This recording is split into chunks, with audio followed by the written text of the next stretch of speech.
ఒక అమ్మాయి ఒక అబ్బాయిని ఇష్టపడి let us say she gave herself to that guy. ఆ అబ్బాయి at the end of the day cheat చేస్తాడో వదిలేస్తాడో, ఇంట్లో అవ్వలేదు ఏదో ఒక రీజన్ చెప్పి వదిలేస్తాడో, లేదా ఇద్దరికి సెట్ అవ్వక విడిపోయారు. లెట్ us take అదే అమ్మాయి ఒక అబ్బాయి ఇష్టపడిన అబ్బాయికి ఇవ్వకుండా ఒక ఛాన్స్ కో లేదా మనీకో సేమ్ తనకు తను ఇచ్చుకుంది. షీఈ్ ఇన్ ప్రాఫిట్, ఇక్కడ షీఈ్ ఇన్ లాస్, ఇక్కడ షీఈ్ ఇన్ ప్రాఫిట్. అలా చూసుకుని వెళ్ళే వాళ్ళు చాలా మంది ఉంటారు. We can't judge, right? It's individual choice.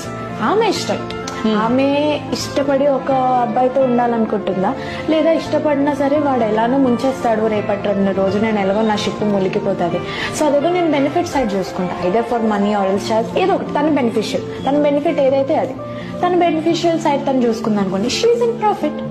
So తను చూస్ చేసుకోవడంలో తప్పే లేదు. I won't be judging, it's completely individually your choice. నీ లైఫ్ నీ ఇష్టం. మస్తు మరి మాట్లాడుకుందాం. ఓకే, సో ఏం లేదు, ఇక్కడ జస్ట్ జెండర్ చేంజ్ చేద్దాం.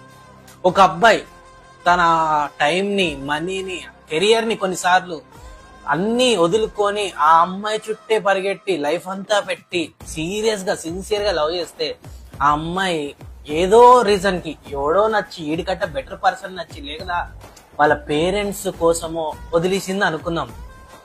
ఇక్కడ అబ్బాయి లాస్, లైఫే లాస్. సో అదే అబ్బాయి ఇది ఎట్లైనా వదిలేస్తుంది, మనం వరుస పెట్టి ఇది కాకపోతే ఇంకోటి అని వేసుకుంటూ వెళ్ళిపోతుంటే అబ్బాయి ప్రాఫిట్. ఇక్కడ see I'm no one to judge, it's individual choice. ఓకేనా?